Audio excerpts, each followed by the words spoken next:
Hello friends, knowledge গুরু YouTube চ্যানেলে তোমাদের সবাইকে জানাই স্বাগতম।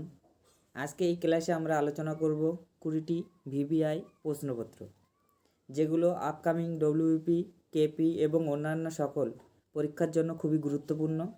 আমাদের এই ক্লাসটি প্রতিদিন বিকেল 6টার সময় পেয়ে যাবে তোমরা। এর জন্য আমাদের চ্যানেলটি সাবস্ক্রাইব করো।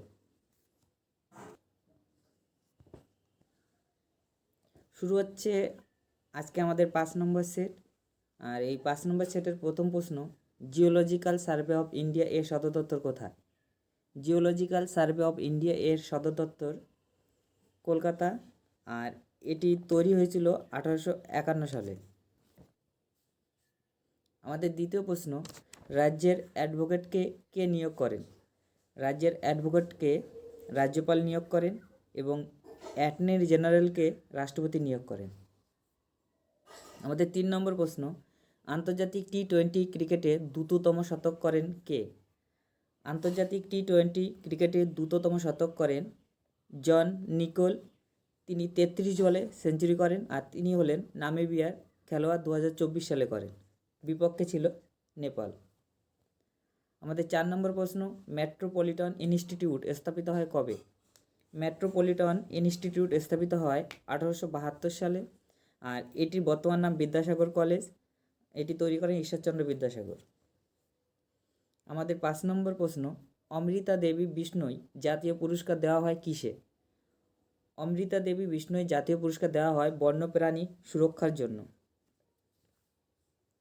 আমাদের 6 নম্বর প্রশ্ন, সাঁওতালরা কাদের বংশধর ছিলেন?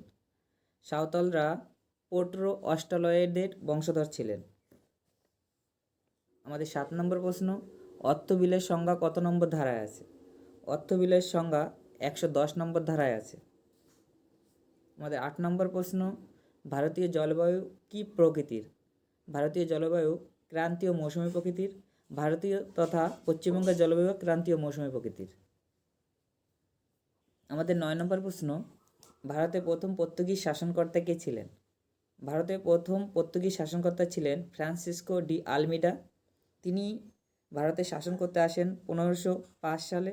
তার আগে 1498 সালে ভাস্কো ডা গামা কালিকট বন্দরে আসেন এবং 1503 সালে কোচিতে তিনি একটা দুর্গ স্থাপন করেন, যেখানে পরবর্তীকালে এই যে আলমিডা তিনি রাজত্ব করতেন। আমাদের 10 নম্বর প্রশ্ন, রানা প্রতাপ সাগর বাঁধ কোন নদীর তীরে অবস্থিত? রানা প্রতাপ সাগর বাঁধ চম্বল নদীর তীরে অবস্থিত, আর এই চম্বল রাজস্থানে অবস্থিত, আর এই চম্বল নদী যমুনার একটি উপনদী। আমাদের 11 নম্বর প্রশ্ন, বিন্দু পর্বত থেকে উৎপন্ন নদী কি? বিন্দু পর্বত থেকে উৎপন্ন নদীটির নাম হচ্ছে বেতোয়া। এর সঙ্গে বলি, বেতোয়া হচ্ছে যমুনার একটি উপনদী। আর যদি বলা হয় গোদাবরীর উৎপত্তি কোথায়, গোদাবরীর উৎপত্তি ত্রিম্বক হিমবাহ থেকে, এটি মহারাষ্ট্র নাসিকে। কৃষ্ণা নদীর উৎপত্তি পশ্চিমঘাটের পর্বত থেকে মহাবালেশ্বরের, আর কাবেরী নদীর উৎপত্তি হলো ব্রহ্মগিরি পর্বতের থেকে। আমাদের 12 নম্বর প্রশ্ন, লালারসের উৎসেচকের নাম কি? লালারসের উৎসেচকের নাম লাইসোজাইম, আর এটি টায়ালিন। আমাদের 13 নম্বর প্রশ্ন, ভারত, চীন ও মায়ানমারের ত্রিসঙ্গম সীমান্ত কী নামে পরিচিত? ভারত, চীন ও মায়ানমারের ত্রিসঙ্গম সীমান্ত ডিফু পাস নামে পরিচিত, আর এই ডিফু পাস অরুণাচল প্রদেশে অবস্থিত। এর সঙ্গে বলি, জজিলা পাস জম্মু ও কাশ্মীরে শ্রীনগর ও লে অবস্থিত। বামডিলা পাস অরুণাচল প্রদেশে অবস্থিত, ভারত ও তিব্বতকে পৃথক করেছে। আর লিপু লেক পাস উত্তরাখণ্ডে অবস্থিত, ভারত ও তিব্বতকে পৃথক করেছে। আমাদের 14 নম্বর প্রশ্ন, টাবার নিয়ে কার সময় ভারতে আসেন? টাবার নিয়ে সম্রাট শাহজাহানের সময় ভারতে আসেন, আর এই টাবার নিয়ে ছিলেন ফরাসি পর্যটক। আমাদের 15 নম্বর প্রশ্ন, মানুষের কত জোড়া লালা গ্রন্থি আছে? মানুষের 3 জোড়া লালা গ্রন্থি আছে, সেগুলো হলো প্যারাটিড, সাব ম্যান্ডিকুলার আর সাব লিঙ্গুয়াল। আমাদের 16 নম্বর প্রশ্ন, সর্বকনিষ্ঠ দাবারু কে ছিলেন? সর্বকনিষ্ঠ দাবারু কাল সেন। আমাদের 17 নম্বর প্রশ্ন, অর্থ কমিশন গঠন করেন কে? অর্থ কমিশন গঠন করেন রাষ্ট্রপতি, আর এটি আছে 280 নম্বর ধারা, আর এই 5 বছরের জন্য নিয়োগ হার। আমাদের 18 নম্বর প্রশ্ন, প্রস্তাবনাকে সংবিধানের রাজনৈতিক রাশিফল বলেন কে? প্রস্তাবনাকে সংবিধানের রাজনৈতিক রাশিফল বলেন কে এম মুন্সি। এর সঙ্গে বলি the soul of the constitution বলেন ঠাকুরদাস ভার্গব। আমাদের 19 নম্বর প্রশ্ন, স্মরণের পরিবর্তনের হারকে কি বলে?